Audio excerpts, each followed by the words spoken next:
Well, Dr. Cantu, thank you so much for taking some time to talk with us. Over the last couple of weeks, I've been reaching out to city leaders here in Mansfield and just asking them a few questions about everything that's happening here locally. And so I know that you've got a ton of stuff going on leading everything with MISD.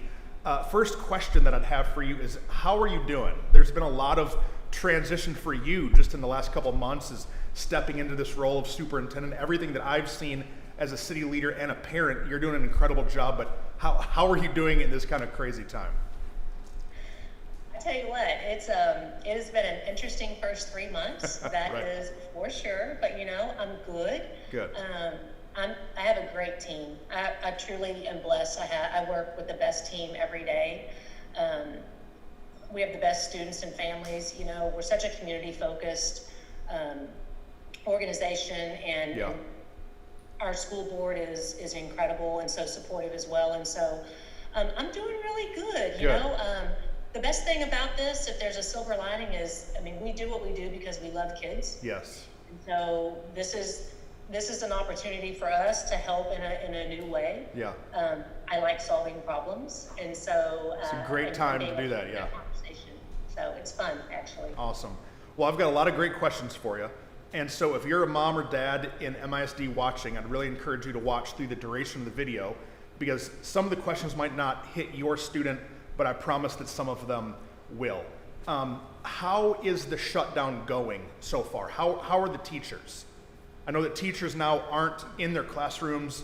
All the staff aren't driving buses or, cleaning the buildings or doing all the important things they do.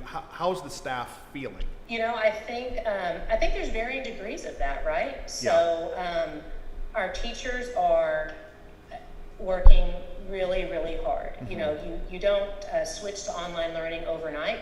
And so I feel like we did it really fairly quickly. And so that just is a testament to the work of our curriculum and instruction department, our technology, our campus administrators, and our teachers, who have put so many hours into making sure that online learning is available. But all of our other staff members, some are coming in, because obviously when you're continuing with school business, there are things that have to be taken care of. Yeah. And so we do have a small number of essential staff that are working. But I think the coolest thing about all of it is even the people that aren't working, they're contacting us and saying, how can I volunteer? Yeah. I don't have anything necessarily that's considered essential at this moment, but I still need to be involved. I still want to be there to support our students and our families. And so I think overall, I think everybody's doing well. But at the same time, we're all working from home, and then a lot of us are parents too. For sure. So we're trying to teach our kids. Me too. I have a fourth grader. Wow. So I'm trying to work from home and trying to also oversee and help. And I was a high school English teacher. I was not a fourth grade teacher of science, math, so it's challenging. We understand the challenges that are present, but I think everybody though is doing much better than probably could be expected. Well, from our perspective, the teachers and everybody are doing a fantastic job. We've got a lot of teachers here in the church, and they're loving it and working hard. I know that my kids have been communicated to a bunch throughout this time frame. I know that Mansfield is providing school lunches for anybody who needs it. And so first of all, thank you for being willing to do that. How's that whole process going? Have you seen a lot of students come in and receive those lunches? We have our numbers grow every day. Wow. And so, as the word continued, I say they really grew that first week. We grew it was incredible. Yeah. And so, and then our student nutrition department just handled it. They just knuckled down and handled it. But we are serving meals to students who are up to the age of 18 or up to the age of 21 if they're special needs. Wow, that's great. Now, just recently, for a while, they needed to be present in the car to receive a meal, and now we're getting new guidance. Every day there's something new, right? Yeah. So there's constant new guidance. The new guidance now says students don't have to be present in the car, but if they're not, then we do need to ask for proof of enrollment, whether that's their student ID card or something along those lines, for us to be able to hand them a meal. And that's a recent change. And so we are having to stay constantly abreast of what the new information is that's coming out, because it's constantly, we're having to tweak a little bit of the way that we do business. Right. But while that's going on, we have tons of volunteers and so many other organizations in our community that are also feeding our kids. Yeah. And so it's just, it's an incredible thing to be a part of.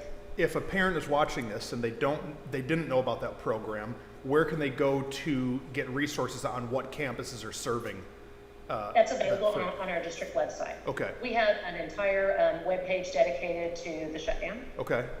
We have FAQs and we have lots of information there, but we're starting at 6 different sites across the district, and so they can log on there and see where those sites are. Okay, we'll go ahead and look those up and put the name of all those campuses in the link below if moms and dads want to be able to see that.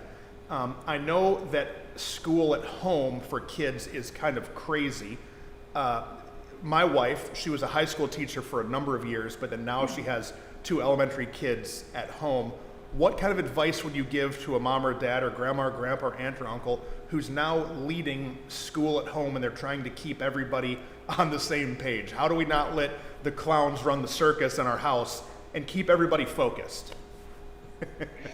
Well, if someone has it completely figured out, please tell me. Okay. Because I'm doing the same thing. Yeah. But no, I would say, I think first and foremost, one of the most important things that they need to do first of all is give themselves some grace. Really good. This is new for everyone. It's Yeah. new for teachers, it's new for parents, it's new for the kids. Yeah. And so, I've seen that with my own 4th grader. She's home, so she thinks it's just time to play. Yeah. Why do I have to sit down and do this? And so give your kids, give teachers, and give yourself some grace to start with. It's really good. We all have a story and everybody's working through things as best as we can. But I think as much as you can try to keep a schedule, Yeah. a written down schedule that maybe you and your student build together, so there's ownership in that schedule. That's smart. And then try to adhere to it as best as possible with some breaks, because Yeah.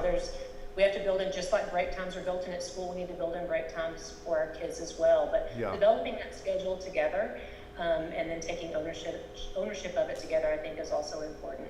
No, that's really smart. Building a schedule so that the student has a routine. They know when they're doing what.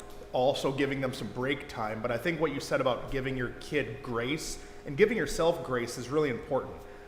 For me, as I've been thinking about what my kids are going through, they're in a grieving process a little bit. They miss their friends, they miss recess, they miss gym class.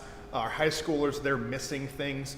And so I think parents need to understand that even though this is a big deal for us out of work and finances and what's going to happen in our country, our kids in their world, it's a big deal too. And so having grace on them, I think there's a lot of wisdom in that. Okay, a couple other questions. And some of these are going to pertain to younger kids and some of them to older kids, some to students that are getting all A's and some that are maybe like me in high school and weren't always doing the best in classes. If there's a parent that doesn't really know how to connect to all the work that's coming in, where should that parent go to make sure that they're getting the accurate information? Well, the first and most important critical resource is the student's teacher. Okay. And so teachers are expected to be available, and they are available. They're doing a fantastic job of being available to answer questions directly to the students and to assist parents along the way. And so talking with their teacher is the very first line of defense, so to speak. They can also work with campus administrators. They're available, ready to help. Our technology department is running they're obviously extremely essential right now with what's going on. Yeah. They're available if it's just maybe a technical question, but I would start with the teacher, because oftentimes it might just be something that the teacher can definitely help the parent or student navigate through. But technology's here. Reach out to communications, and if there's just a question, you just need a direction of just where do I need to go to get an answer to this question. But definitely the teacher and definitely campus administration is available. They're available all hours. I know. We're asking them, work during your work hours, but I think we all know that teachers never just work during their work hours. So so parents and students should have, I guess, the email address of all the teachers. And so that's kind of how they're communicating is through email, or is there another portal that they can communicate through? For me, just like with my daughter, it's coming, they're logging in through ClassLink, and it really kind of depends on the level and what platform and where they are. But, you know, my fourth grader's getting on through Google Classroom, and she's logging on through ClassLink. And these are logins that the students already, my fourth grader already knew for login. And so, but if there's questions because the student has forgotten their login or they have forgotten how and where to access that, then just emailing the teacher, they can just go to the teacher's regular MISD email. Perfect. And they'll be able to provide them direction. Okay, perfect. Another question is, I know that as our kids get a little bit older, their homework gets a little bit more intense. And so parents might be good doing math homework for their third grader, but once their kids are in pre-cal calculus or pre-AP, it's kind of like, man, my kids are smarter than I am. What can parents do if their kid has an issue? How can they have some help with that? And again, the best resource for them is the teacher. Okay.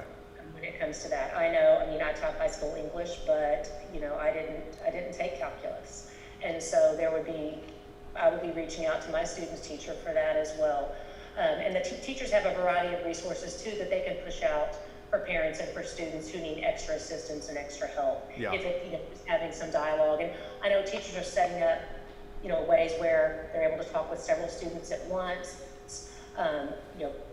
Matching up students with another student to partner in learning together. There's lots of ways that we can work through those types of questions because, for a lot of kiddos, the student sitting next to them in calculus could answer the question better than I could. Right. So teachers can facilitate those sorts of partnerships. They can answer those sorts of questions, and then also provide parents with some more resources as well. A couple big questions. How is all of this affecting students' grades, their promotion to the next year, or even final exams? I know that I know this is a big job and there's a lot of details, but what are you thinking on all that? So we're actually going to be pushing out some information today related to grades. I just wrapped up a video also that's going to go out, but so people would need to check the website today, later on today, and they can see some of that information. With regard to final exams, all final exams are going to be a no-risk final. Okay. And so everyone will take the final, but it can only help you. So if you take the final and you didn't do as well as you wanted to, and it would actually impact your grade and lower it, then that final will be tossed out. If it can help your grade and improve your grade, then that final can be left in. Okay. We are still taking grades because we have to have a means of measuring progress, particularly when we all do come back together again. We can do assessments to see, where the learning is, but it's a way for us to continue to assess progress along the way and to be able to measure where our kiddos are so that we know how we can turn around and help them immediately. Okay. It's a way for us to see where they are and how they're doing. With regard to promotions and all of that, the state of Texas has left that all to a local decision. We already have had grade placement committees in place. So there are committees at different levels and at the high school level that already are in existence that will help us make those decisions. So some of it might come down to, because we know that every home is different and every student's ability to engage in the learning at any given time while they're home might be different. And so those committees will become really important for us to be able to look at the whole picture of the child and how they've done this year, not just how they've done in this time of the shutdown, to make those types of decisions. And we're just really looking to ultimately do what's in the best interest of the students. Okay. So students need to continue to do the homework that's being sent home because that work's still being graded. Yes. Okay. And teachers will communicate with students, what's for a grade. There might be something that might not be for a grade, but that is definitely going to be communicated, but we are taking grades. Okay. And we're not issuing 5th week progress reports, but we will be issuing a report card at the end of the 5th week and 6th week progress reports and final report cards. And those grades that they're getting through this semester, those will also affect GPA? So GPA, this semester, what we've decided to do, and there's some things that we're still working through. For sure. And we are working with districts just all around the state of Texas, and a lot of really strong districts that we benchmark ourselves against in the Dallas-Fort Worth area, to really talk about what's the best way for us to move forward with what this looks like. Okay. For the calculation of GPA for class rank for our seniors, this was the first graduating class that would have been calculated at the end of the 5th week. Okay. Fifth 6 weeks. But, so the class of 2019 and all the classes prior to that, the calculate for the purposes of class rank and honors and valedictorian and salutatorian and all of that, it ended at the end of semester 1. So at our last board meeting, we did pass a resolution that we are going to go back to the way that we've always done it up until this current class. And so class rank and calculation, GPA and calculation for class rank is going to be calculated off of the end of the first semester. Fantastic. Because I was a youth pastor for a long time, and so there's kind of two types of student. There's the type of student that wants A+ on everything, and they want a 4.0, and they're shooting for valedictorian. And so those students right now are stressed out because they want to make sure that they're still keeping everything on point. And so to those students, I would ask, what would you say? But then there's the other students who are maybe a little bit more like me, that are just getting in by the skin of their teeth and hope that they can pull it off last minute. So to those two different groups, what would your word of encouragement to those students or the parents of those students in this time be? I would say that these are such unusual times. And as a district, we are doing our very best to make the decisions that are in the best interest of all of our students. Yeah. We know that, let's say, kiddos that are maybe currently in the top 10%, even across that group of students, learning environments look different. Technology looks different in the home. There's so many variables. For sure. And so we're trying to make a decision that is just in the best interest of all of our students as best as we possibly can. What I would say is keep pushing, keep doing the very best that you can. It's good. We're all going to get through it. Yeah. Things may be a little different. They may look a little different, but everybody is going to be okay. Yeah. If you were college bound and you were pushing, you're going to make it. Yeah. We're working right now with universities and even the NCAA about what that's going to look like for this class of seniors.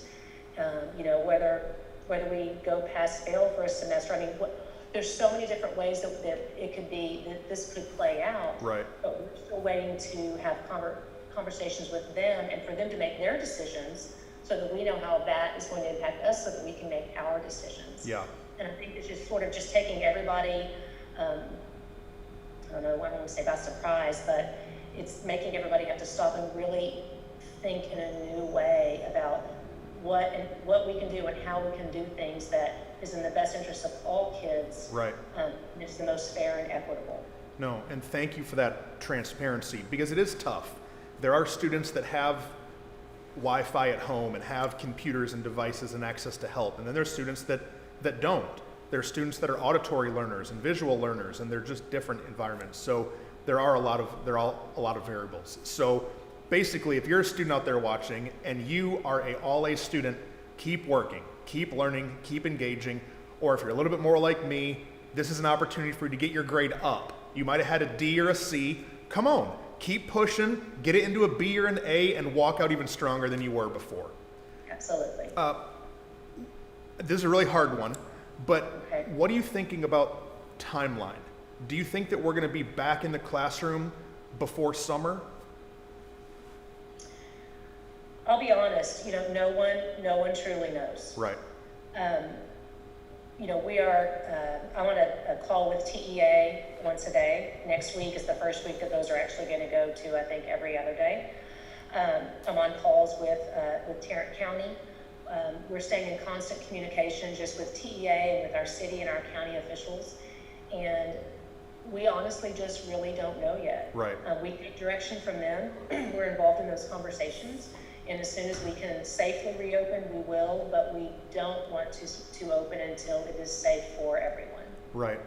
And I appreciate that. Over the last couple of weeks, I've interviewed our mayor, police chief, some doctors, hospital presidents, and all of them have said, we don't know.